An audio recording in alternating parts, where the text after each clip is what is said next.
Hi guys, welcome to our YouTube channel. In this channel, if you haven't subscribed before, please subscribe and follow us. We break down opportunities about like job sponsorships if you are outside Ireland and you are looking to relocate to Ireland. We break down education opportunities if you are looking to study and later work in Ireland. So if you are interested in working and living in Ireland and you want to apply for jobs or to universities, please follow our channel because that's where we're going to break down everything and you're going to learn about opportunities that are there. So in this video today, we're going to talk about internships. So some people call it work placement, some people call it internships, but I'm going to just say internship slash work placement.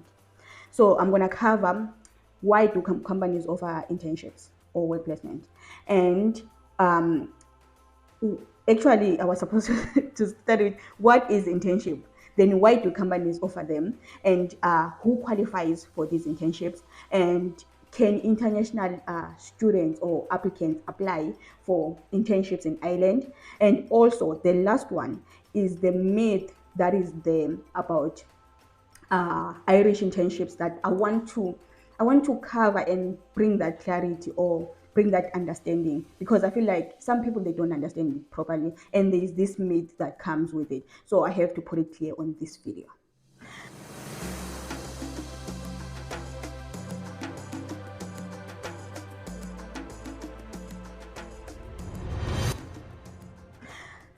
Okay, let's start. First things first.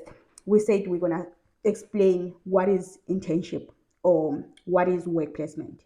So these are opportunities that companies give to students to work with them while you are still studying.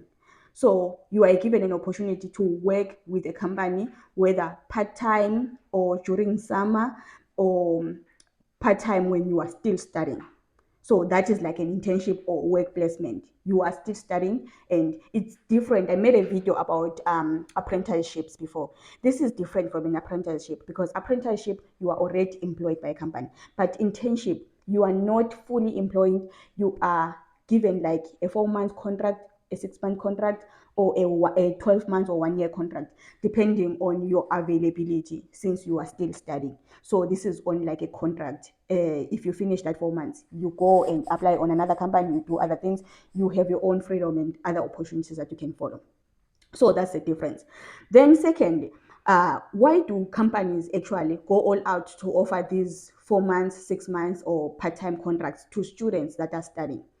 Companies are gaining a lot from this because number one, they get to source talents from universities while a person is still there.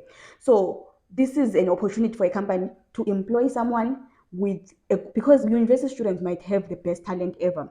So for them to get their hands onto that talent is to offer you something to do in your summer break or in your part-time while you are studying, to say come work with us and we see what you can bring to your company. And while you are doing all that, they are also reading you, learning you. Do you fit into the company's culture? Do you fit into the expertise that they are expecting from you? Do you deliver results? Do you know what you are doing? They are learning all those from you. This is when later on they can say, okay, this is the best talent, so we're going to keep this person, we're going to offer them employment when they fully graduate. Do you understand that? And another thing, it's a bit cheaper for a company to hire a student compared to hiring a new graduate. Because remember, someone who has already graduated is done with university. So their salary is a bit higher. When you have to hire them, their salary is a bit higher compared to hiring someone who is still student who doesn't have all the qualifications in hand. So you can offer them a lower salary. So it's cheaper for a company to offer someone. If you were also a company, you would tell me this is almost the same, because if they say this one is a second year student, this one is a fourth year graduate, he's done, he just graduated this year. To a company, those things are close to similar or what, because you guys, you both have experience, like theory knowledge, you don't have any practical knowledge. But a company, when they offer a second year student, they pay them lesser. But this one, because already has a qualification, the salary, they are like things that they have to follow. Their salary should be a certain way because graduates should be paid in a certain way compared to someone who's still studying. Do you understand that? So it's cheaper for the company. Then the other part that I said we're gonna cover is uh, who qualifies. I think I have already covered it a bit by saying who qualifies. So normally, who qualifies for these internships or work placement?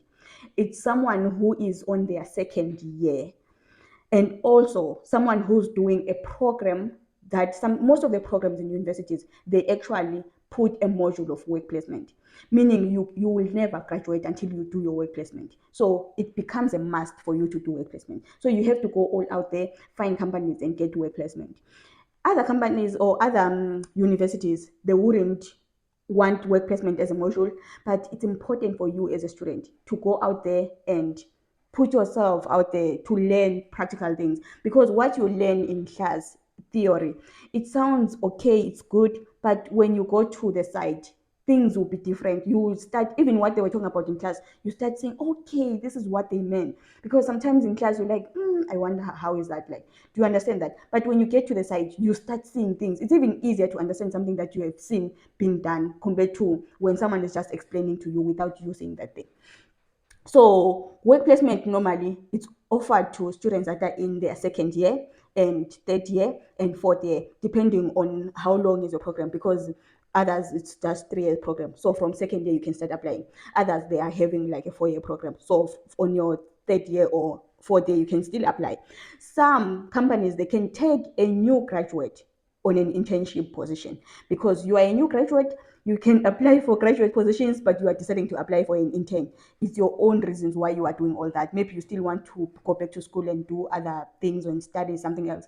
So you can apply for interns because you don't want to be taken as a new graduate to be taken full time. You just want part time as an intern. So yes, some companies can take, but most companies they avoid the graduate. They want someone who's still studying. Some companies they even when they say intern position, they even mention that you should be on your second year, third year, or fourth year, and they hardly as well sponsor the first years. There are few reasons why they won't offer like first years, because you are still new in your course or in whatever that you are studying. Chances are that first years, I would say 50% of first year students, they either drop out or they change um, measures. Someone can get in as a civil engineering student. I saw this a lot when I was in college, even university, but university it wasn't that much for me. But then I know that people do it. But in college, when we got in, we're like a lot. Later on, people change. Others went to mechanical, because mechanical and civil, they always have that thing trying to steal each other's students. I don't know. I used to tell lectures that you guys will try to steal each other's students. But also, there is that thing, the competition. So sometimes a student can start as a civil engineer. Then within 6 months, they'll be like, it's not for me. I want to go to the mechanical side. And they go to the mechanical and they enjoy the mechanical. Then you can choose. So imagine you are now changing from civil to mechanical, but you have already found internship or work placement in a company that does civil engineering. So you are wasting the company's time, you are wasting everything, because remember the company takes resources to interview you and hire you. Even if you are just an intern, they still go all out to do all those things. So that's the whole reason they prefer taking someone on second year, third year, fourth year, because those people are now on that syllabus and they won't change. Not syllabus, but yeah, on that course they won't change. They know what they want. Then let's come to the international applicants. I get this one a lot. People asking, I just graduated. Others are like, I'm still studying. I'm in VETS, UJ in South Africa. I want to apply for internships or work placement in Ireland. So the real truth or the reality here is that it's almost impossible. I don't like using the word impossible because it is possible. Sometimes they can offer you, but it's very hard. It's expensive, guys, for a company to sponsor someone a visa. It's expensive, guys, for a company to go all out and employ someone around Ireland. Imagine when they have to sponsor you a visa, or at least you are outside Ireland. That's number one. Number two, as a student in VETS or TU Dublin, you are still studying. You are not done with your course. This is why if someone is studying in a certain thing, when they drop out, they don't become a graduate. They don't become a civil engineer after they dropped out from a civil engineering program. You are not a qualified person. You are just the same as someone who just finished their matric. The difference is that you went to university but you didn't finish, you dropped out. So do you understand how hard it is? for you to apply while you are still a student, but you are applying outside your country, you want to relocate to Ireland with an intern position, the company won't offer you that because you're not done with your studies. And even if you finish, as a graduate, I said it already that the rules when it comes to employing a graduate are different when compared to when you are employing an intern that is still studying, that is still a student. So the rules are different. The salary for a graduate is higher compared to hiring an intern. So the company calculates all those. They would rather take someone who is studying here in Ireland, who has a right to work here in Ireland, and give them a position compared to sponsoring someone that is outside the country a visa. But now, let's say you are an international student. You are South African, but you are living and working in Ireland, or you are a student that is studying full time in Ireland.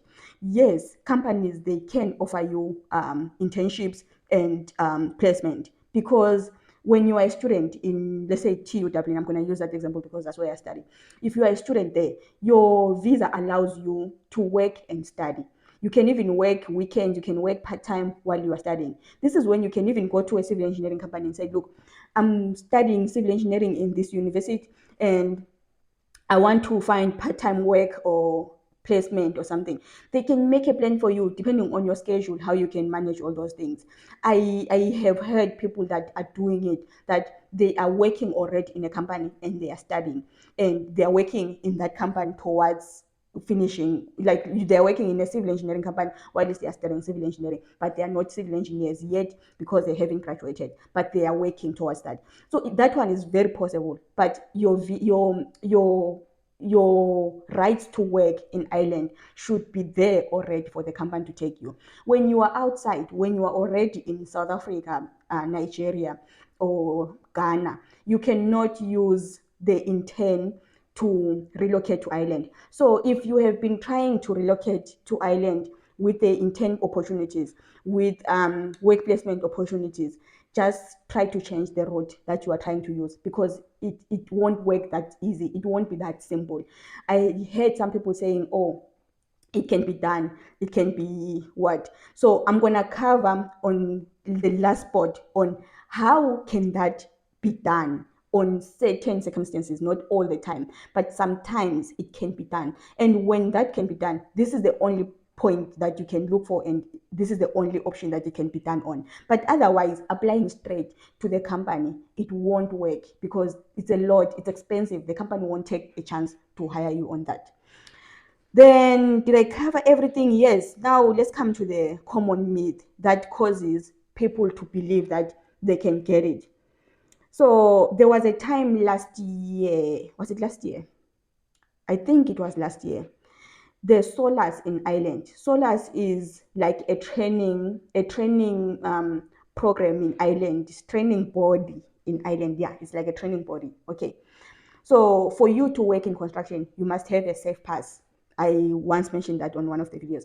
You must have a safe pass. A safe pass, for you to get it, it's recognized and it's under Solas. Even your safe pass, it will be written on the corner there like Solas. So Solas last year, they took out opportunities of internships. They were hiring graduates from outside Ireland. So they were doing this. It wasn't just Ireland alone. It was Ireland working with, if I make a mistake, forgive me, but it was Ireland, I think, working with, if it wasn't Germany, it was Switzerland or something. So they were working with different countries. So what they were doing, it was an opportunity to give graduate students experience of construction in different countries. So this is done when, I don't know, the government or the countries come together to actually offer students or graduate students an opportunity to learn different cultures, different environments, and different construction methods that are done in different countries. Because believe me, when I moved from South Africa to Ireland, I knew everything about construction, but when I got here, I learned new things. The houses in Ireland are built different from the houses in South Africa. That is because of the weather conditions that are in Ireland, they are not there in South Africa. There's a lot of differences. In Ireland, it's cold, it's always raining, so the houses are built different. I would say maybe in Germany, maybe in other countries, it's also different as well. I haven't worked in their construction sector, so I won't know. But when they did that, it was to teach students like international students. So students had opportunity to apply. Whether you were in South Africa, you can apply to be in Ireland for 6 months. Then you move again from Ireland maybe to Germany for 6 months as well. So that was giving you an opportunity to see around how other countries do.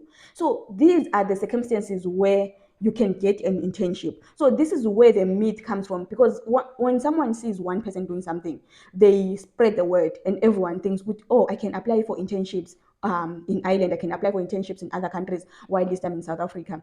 Companies, they won't offer you that. But if there is a program that is like that introduced, then that's when you can apply for those and use them. So when you look for an opportunity like that, look for that program, and it might come once after a while. So if you're going to look for that only, you're going to be waiting for a very long time before you get what you are looking for.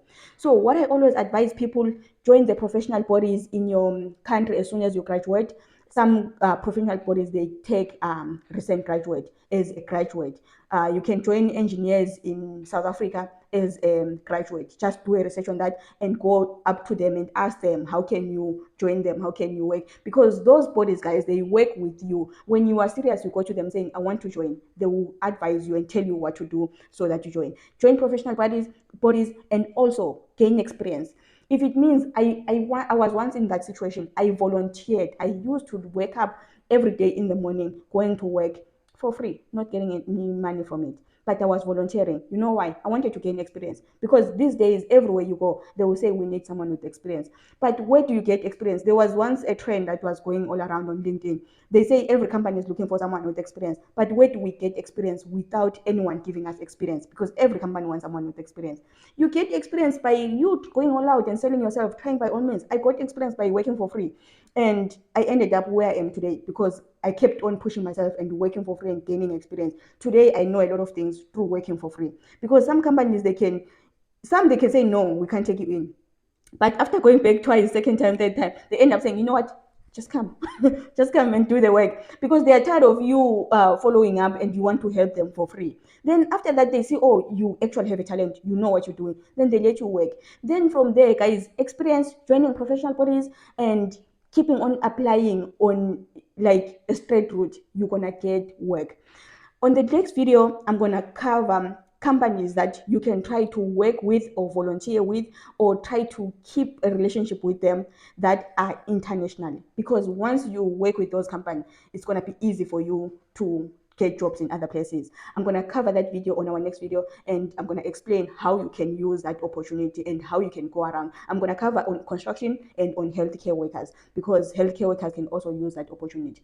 Thank you guys for following our channel. Don't forget to subscribe and share our videos with your friends.